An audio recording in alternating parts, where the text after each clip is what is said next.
ফকিরহাট থেকে পাশ করছে, ফকিরহাট কারি মাদ্রাসা থেকে ফাজিল পাশ করছে।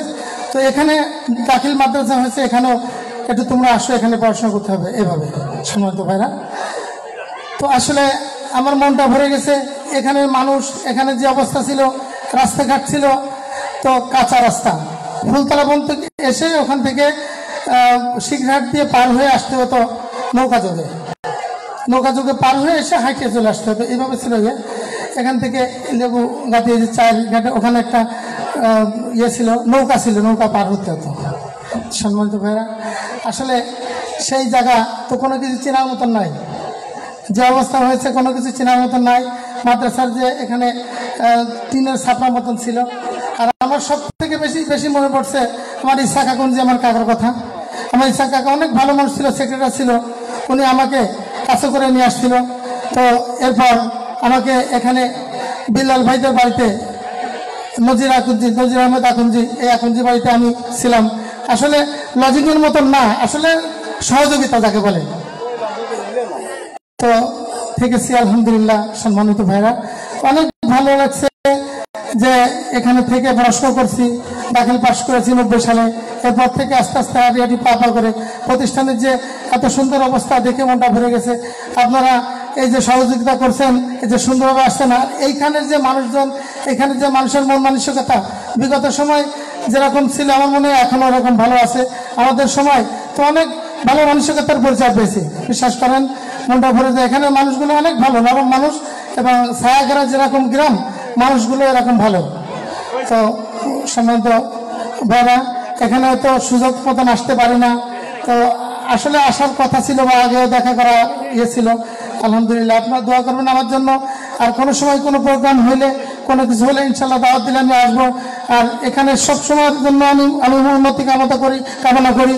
এখানে যে ফাজাল নাকি হয়েছে আমি শুনেছি, আরও ছাত্র হোক, এখানের সামনের দিকের ভবিষ্যৎ আরও ভালো হোক, আমি দোয়া করি। আলহামদুলিল্লাহ, আবার দেখা হবে ইনশাল্লাহ। আসসালামু আলাইকুম রহমতুল্লাহ। ধন্যবাদ সম্মানিত সভাপতিকে। এ পর্যায়ে আমাদের সকলের উদ্দেশ্যে কথা বলার জন্য অনুরোধ জানাচ্ছি। আজকের আমাদের যে হিদিয়া ফাজিল মাদ্রাসা, এই মাদ্রাসার সম্মানিত সভাপতি, 7 নং সুবরা ইউনিয়নের সম্মানিত চেয়ারম্যান মাওলানা জহুরুল ইসলাম সাহেবকে সংক্ষিপ্তভাবে আমাদের সকলের উদ্দেশ্যে কথা বলার জন্য অনুরোধ জানাচ্ছি।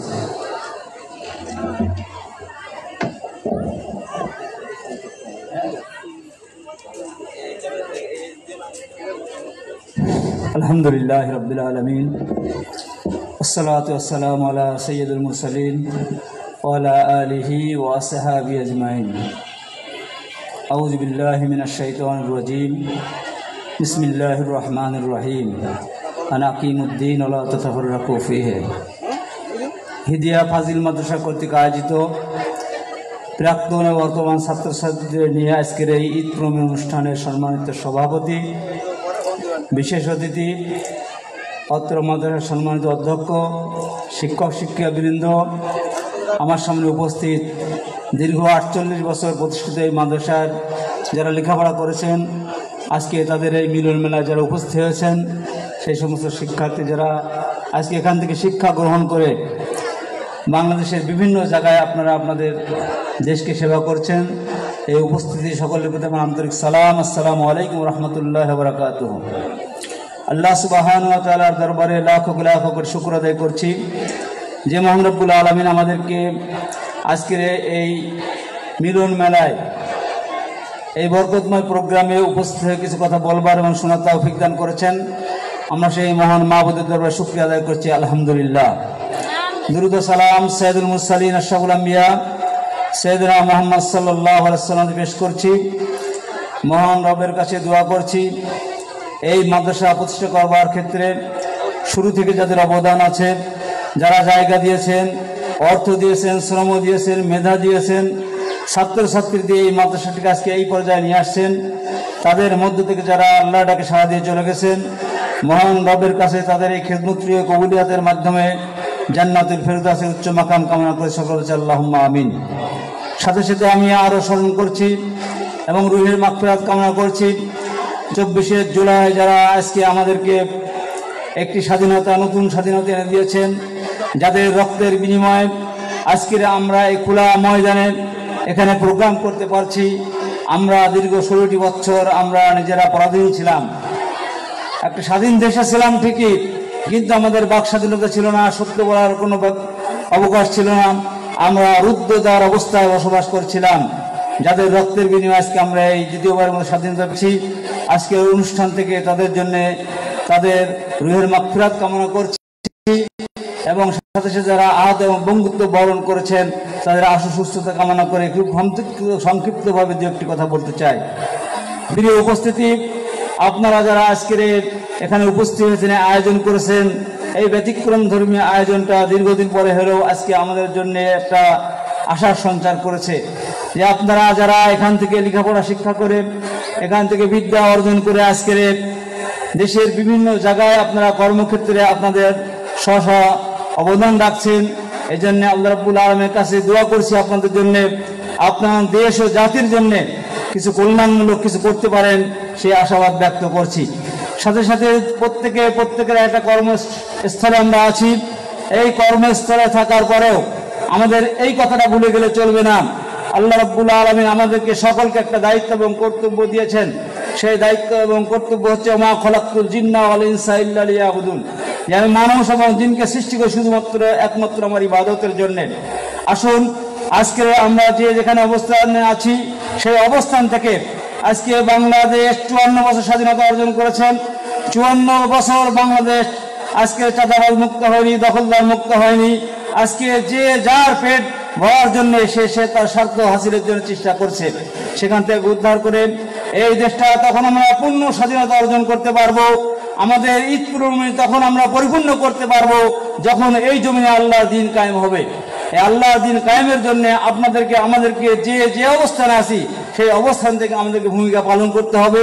আসুন আমরা এই তৃণমূল থেকে আজকের এই অঙ্গীকার ব্যক্ত করি, যতদিন না হবে আল্লাহর জমিনে আল্লাহর দিন কায়েম, ততদিন পর্যন্ত আমাদের জান এবং মাল আমরা আল্লাহ রাস্তায় বিলিয়ে আল্লাহ রাস্তায় আমরা আমাদের চেষ্টা অব্যাহত রাখবো। আল্লাহ যেন আমাদেরকে এখানে একটি পূর্ণাঙ্গ কোরআনী বিধান দিয়ে রাষ্ট্র পরিচালনা করার মতো যোগ্যতা, দক্ষতা এবং যেখানে আছি সেখান থেকে আমরা অবদান রাখতে পারি। পরিশেষে সকলকে আবারও আমি 7 নম্বর শুরা ইউনিয়ন পরিষদের চেয়ারম্যান হিসাবে ইউনিয়ন পরিষদের পক্ষ থেকে অভিনন্দন মোবারকবাদ জানাচ্ছি এবং অত্র মাদ্রাসায় এবার আমাকে সভাপতি হিসেবে তারা আমাকে মনোনয়ন দিয়েছেন, সেজন্য মাদ্রাসা কর্তৃপক্ষকে আমি মোবারকবাদ জানিয়ে সকলকে আবারও অন্তঃস্থল থেকে আমি আপনাদের এই প্রোগ্রাম আয়োজন করেছেন যারা কষ্ট করে এখানে এসেছেন সকলকে মোবারকবাদ জানিয়ে আমার কথা শেষ করছি। আসসালামু আলাইকুম ওয়া রাহমাতুল্লাহি ওয়া বারাকাতুহু।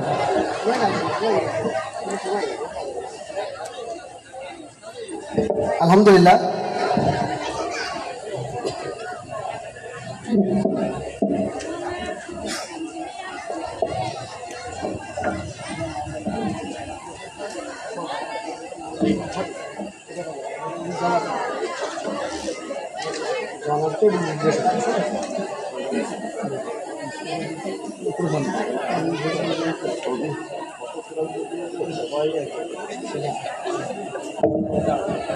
সম্মানিত উপস্থিতি, এ পর্যায়ে আমাদের অনুষ্ঠানের সম্মানিত প্রধান অতিথি যিনি ছিলেন, আসলে তার পারিবারিক সমস্যার কারণে আমাদের এখানে উপস্থিত হতে পারেন নাই। তো তার পক্ষ থেকে আমাদের প্রতিনিধি পাঠিয়েছিলেন আমাদের এই গ্রামের কৃতি সন্তান আবু তাহের ভাইকে। তো এ পর্যায়ে সংক্ষিপ্তভাবে আবু তাহের ভাইকে কিছু কথা বলার জন্য অনুরোধ জানাচ্ছি।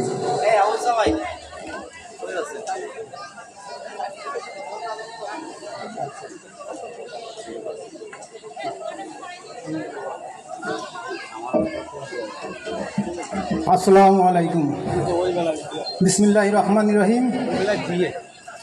আজকের এই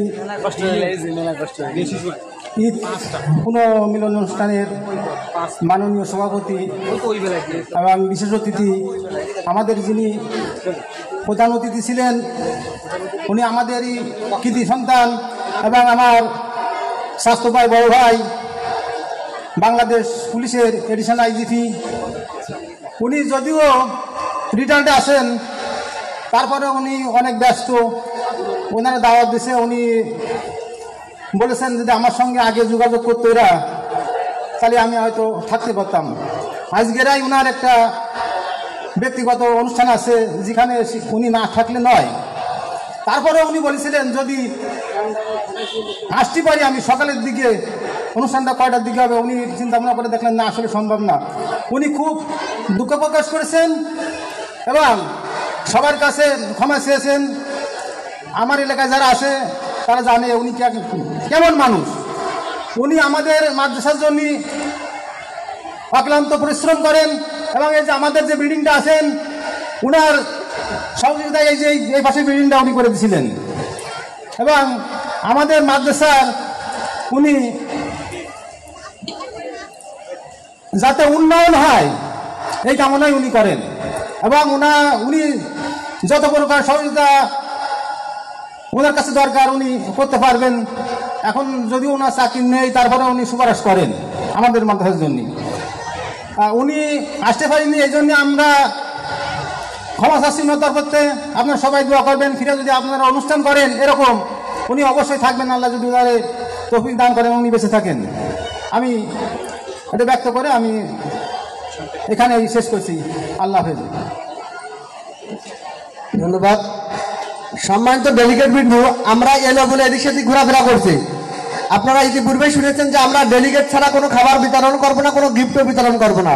সুতরাং ডেলিগেট বিহীন যদি অর্থাৎ কার্ড বিহীন যদি কেউ থেকে থাকেন দয়া করে সসম্মানে কিছু না মনে করলেই আপনি কার্ড সংগ্রহ করে নেন অথবা বেরোয় যেতে হবে। আর আমরা সরাসরি চেয়ারে এখন সুন্দর শৃঙ্খলভাবে বসি। সম্মানিত উপস্থিতি, এ পর্যায়ে কথা বলার জন্য অনুরোধ জানাচ্ছি আমাদের আয়োজন অনুষ্ঠানের সম্মানিত বিশেষ অতিথি নাজমুল হাসান ফারুক, অধ্যক্ষ সরকারি মহিলা কলেজ যশোর। এ পর্যায়ে কথা বলছেন নাজমুল হাসান ফারুক, অধ্যক্ষ সরকারি মহিলা কলেজ যশোর। বিশেষ অতিথি জনাব নাজমুল হাসান ফারুক। আমরা সুশৃঙ্খলভাবে চেয়ারে বসি এখানে।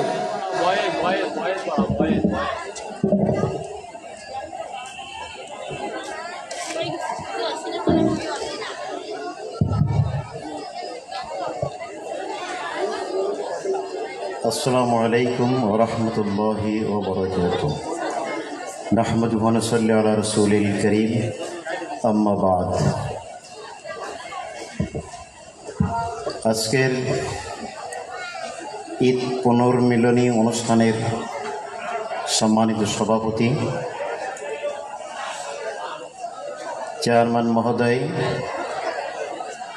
অত্র মাদ্রাসার প্রিন্সিপাল মহোদয় এবং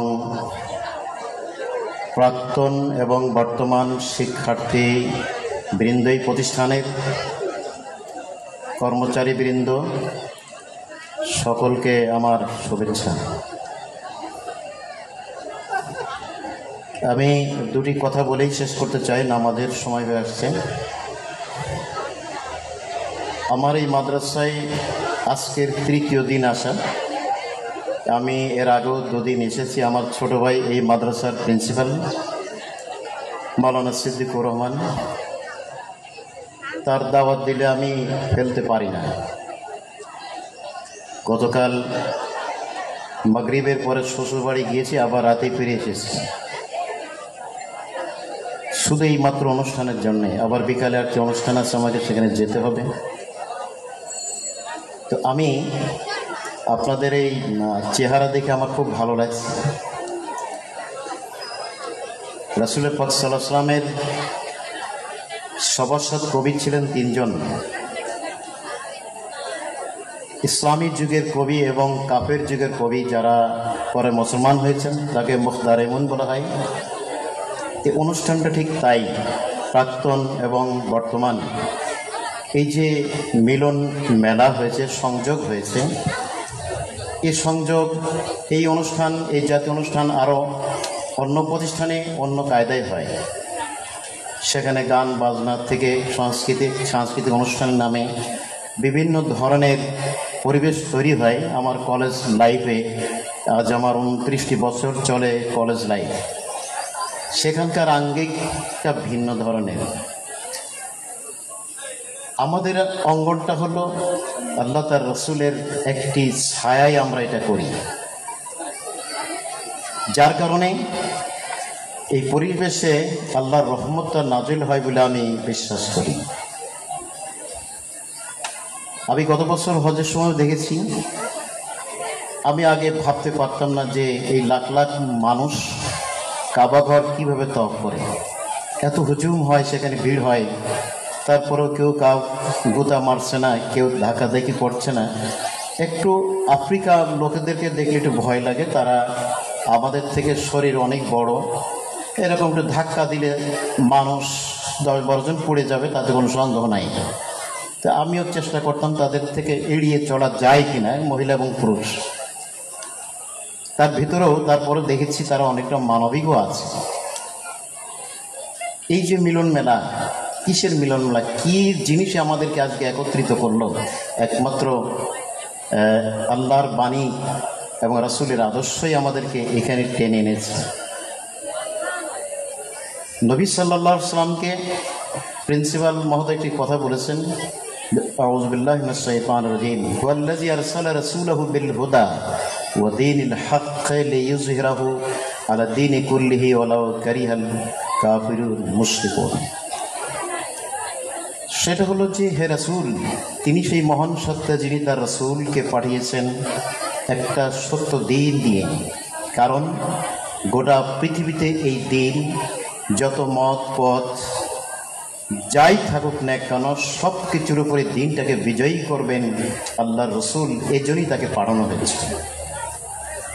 আমরা আসলে দিনের কথা বুঝি। আজকে আমি নাম ধরে বলছি না, আমি আসছিলাম আজকে একটি বাহনে,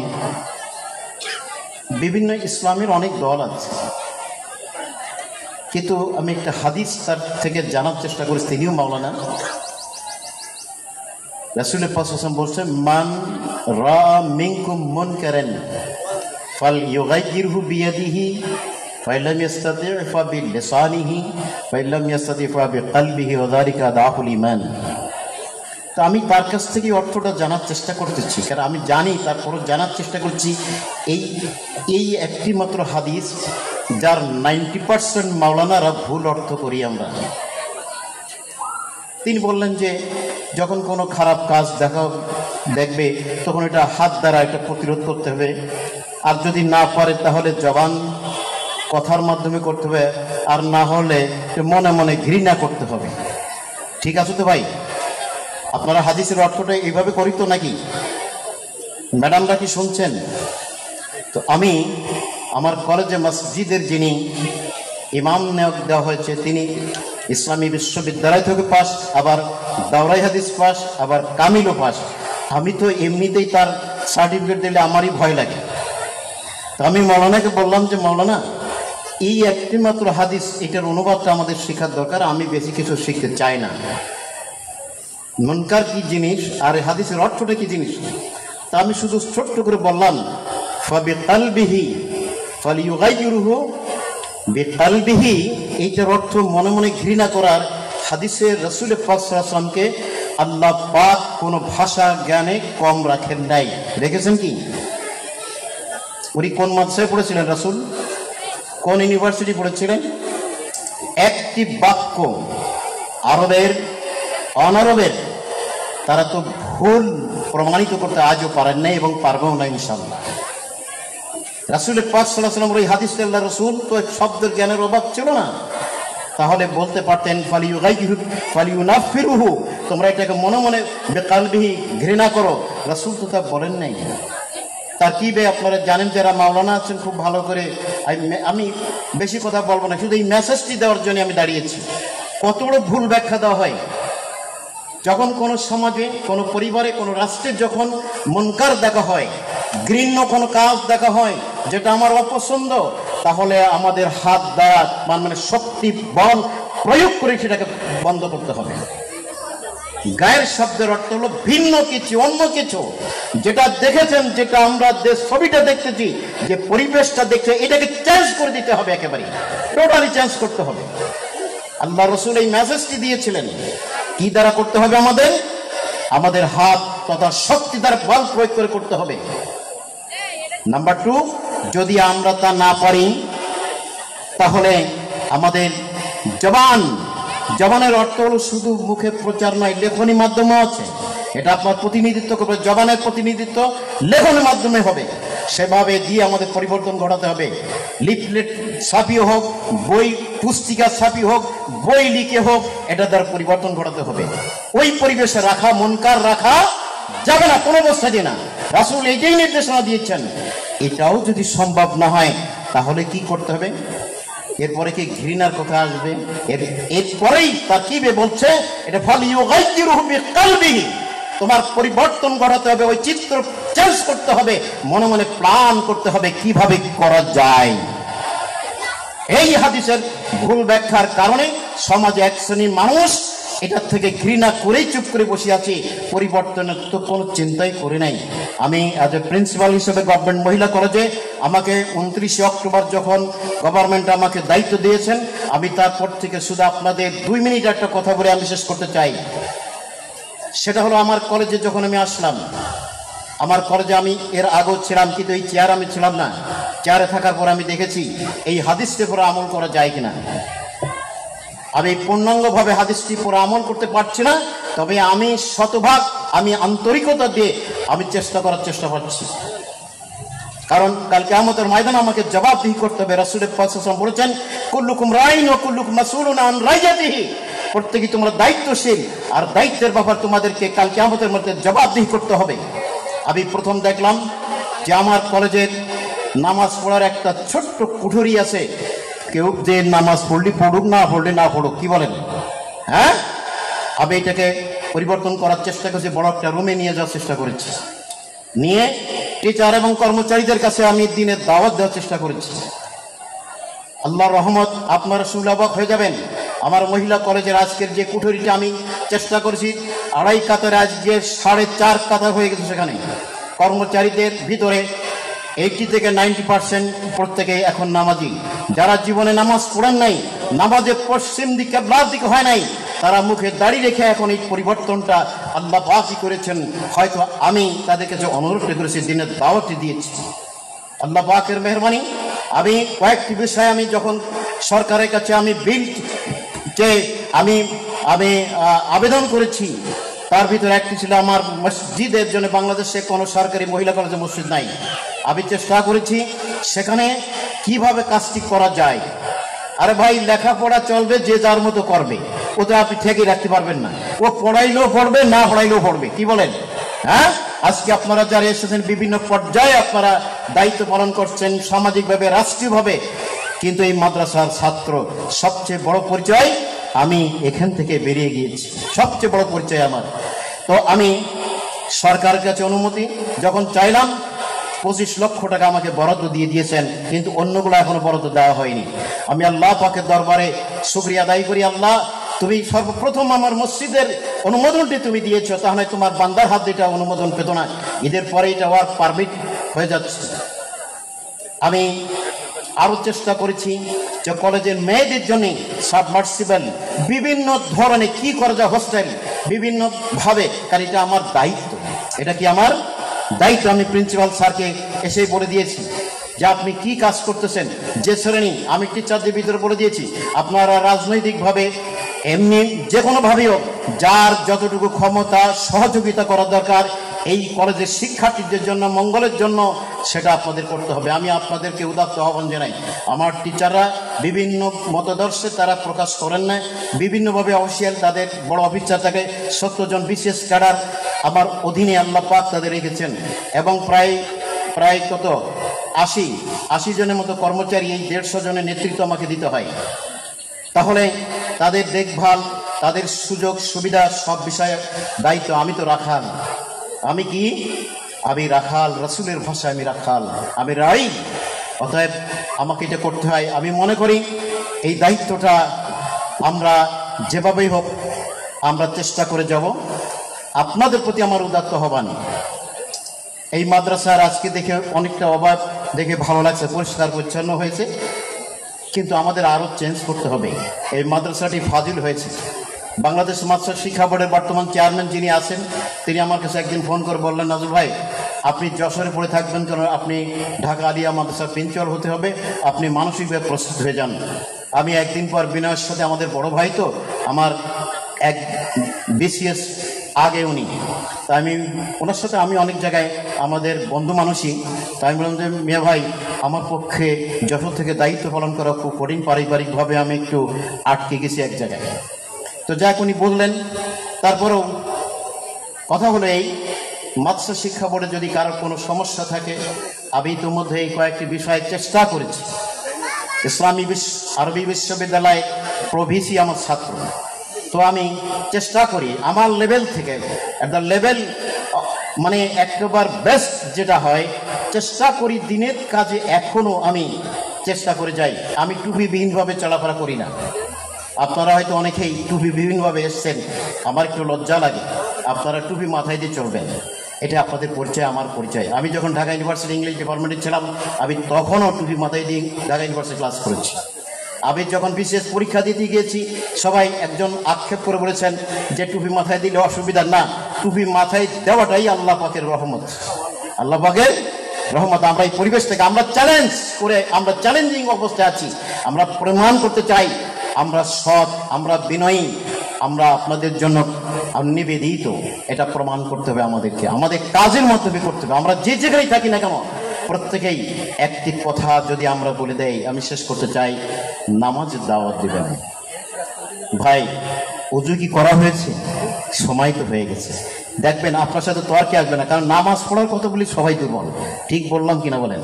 যে মতের পথেরই হোক না কেন, আমি আমার কলেজের যদি যে একেবারে ভাই বাম রাজনীতি করা কাকে বলে, তারা যদি এখন নামাজের লাইনে আসতে পারে, হয়তো আমার একটু শ্রম দিতে হচ্ছে, সুযোগ পেয়ে। একজন বলে ফেলেন, প্রিন্সিপাল স্যার যখন বলেছেন তখন 2 ওয়াক্ত নামাজ না পড়িতে হয় না। কথা কি বুঝতে পেরেছেন?